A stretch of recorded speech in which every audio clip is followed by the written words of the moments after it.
Like, Donald Trump has been in our lives for a decade.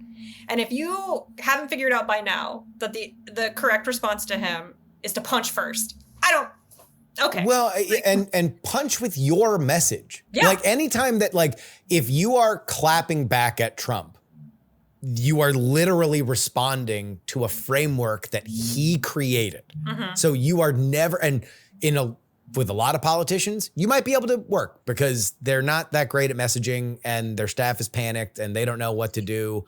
But like, Trump ain't that dude. Trump will win a messaging battle. Like, eventually he will get there. There's a reason why the biggest screw up that he had was this Epstein thing, where he could have just let sleeping dogs lie and his base wouldn't have cared, but he decided to kick the hornet's nest.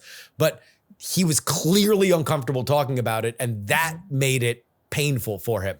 Create more situations that he doesn't screw up himself, where he is uncomfortable talking about things, and now you got a stew going. But if everything is just like, oh, you know, federalizes DC, and now it's like, oh, okay, well, this is fascism in the streets. And it's like, well, all right, he's going to come back and say 0 murders. And so now you're the pro street murder party. Exactly. Like, figure out another thing to talk about. And it's like the Carville thing, I understand it was frustrating to people, but it's like, you don't need to sit back and play possum forever.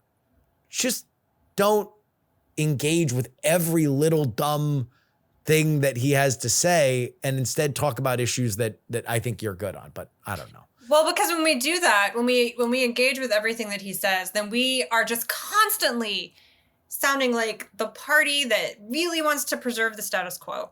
Like, yes. He sent he federalized DC, so now it's fascism or martial law or whatever. Well, that's not what martial law means, but fine, whatever. Drives me. That's like my little bugaboo, is just, ooh, that's not what that means.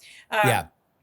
Okay, so now you just like want things to stay the way they were. Well, he's lying about the crime rates. Okay, fine. But that, like, you're not addressing the actual feeling that people are having, which is that they don't feel safe and whatever. And like, I personally think it's ridiculous how many conservatives are scared of big cities. Stop being such a fucking weenie. Like, what is wrong with you? You own 40 guns. Like, you can't go to New York.